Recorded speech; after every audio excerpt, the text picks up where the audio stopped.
विशिष्टाद्वैत वेदांत, जिसे रामानुज ने प्रतिपादित किया, मानता है कि विष्णु ही सर्वोच्च परमात्मा है, जिनके अनंत शुभ गुण हैं।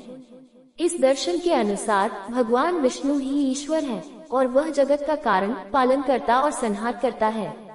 विशिष्टाद्वैत मानता है कि शिव एक देवता है, वे विष्णु के अधीन हैं और उनकी दिव्य लीला का हिस्सा हैं।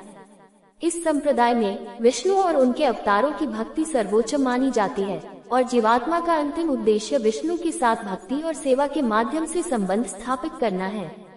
रामानुज के सिद्धांतों में विष्णु की भक्ति के माध्यम से मोक्ष प्राप्ति का मार्ग बताया गया है, जिसमें शिव का स्थान महत्वपूर्ण है लेकिन विष्णु के समकक्ष नहीं। द्वैत वेदांत, जिसे माधवाचार्य ने स्थापित किया, विष्णु और जीवात्माओं के बीच अनंत भिन्नता पर जोर देता है। इस दृष्टिकोण में विष्णु को सर्वोच्च भगवान माना जाता है, जबकि शिव को एक शक्तिशाली देवता के रूप में देखा जाता है, जो विष्णु से अलग है। द्वैत दर्शन में विष्णु की सर्वोच्चता को प्रमुखता दी जाती है और शिव की भूमिका महत्वपूर्ण लेकिन विष्णु से भिन्न मानी जाती है। माध्व संप्रदाय में विष्णु की भक्ति और सेवा को ही मोक्ष का एकमात्र साधन माना जाता है। अवतार का शाब्दिक अर्थ है भगवान का अपनी स्वतंत्र शक्ति के द्वारा भौतिक जगत में मूर्त रूप से आविर्भाव होना, प्रकट होना।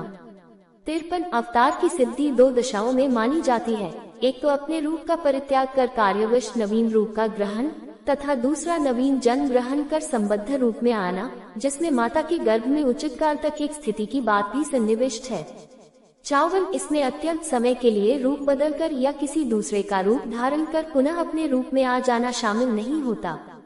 श्रीमद् भगवद गीता के 4th अध्याय के सुप्रसिद्ध 7वें एवं 8वें श्लोक में भगवान ने स्वयं अवतार का प्रयोजन बताते हुए कहा है कि जब जब धर्म की हानि और अधर्म का उत्थान हो जाता है, तब तब सज्जनों की परित्राण और दुष्टों के विनाश के लिए मैं विभिन्न युगों में माया का आश्रय लेकर उत्पन्न होता हूँ। 55 इसके अतिरिक्त भागवत महापुराण में एक विशिष्ट और अधिक उदात्त प्रयोजन की बात कही गई है कि भगवान तो प्रकृति संबंधी वृद्धि विनाश आदि से परे अचिंत्य, अनंत, निर्गुण है। तो यदि वे अवतार रूप में अपनी लीला को प्रकट नहीं करते तो जीव उनके अशेष गुणों को कैसे समझते। अतः जीवों के प्रेरणारूप कल्याण के लिए उन्होंने अपने को अवतार रूप में तथा अपनी लीला को प्रकट किया। 56 इसलिए विभिन्न अवतार कथाओं में कई विषम स्थितियां हैं जिससे जीव ये समझ सके कि परिस्थिति के अनुसार उचित मार्ग कैसा होता है। विष्णु भगवान जिसने इस पूरी सृष्टि का सर्जन किया है, जिसने हमें धर्म की परिभाषा बताई है, हमें कौन से मार्ग पर चलना चाहिए वो समझाया है।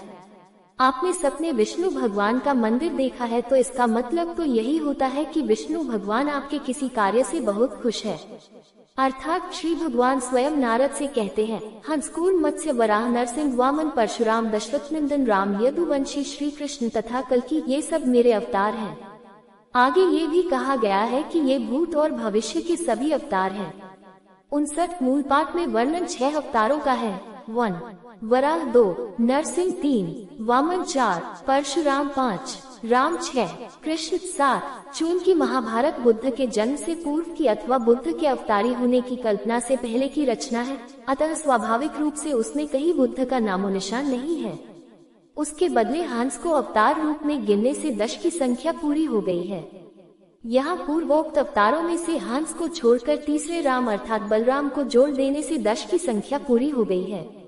इस विवरण से एक बात प्रमाणित हो जाती है कि महाभारत काल तक 10 से अधिक अवतारों की कल्पना भी नहीं की गई थी, अन्यथा उन 10 अवतारों को भूत और भविष्य के भी सभी अवतार नहीं कहा गया रहता।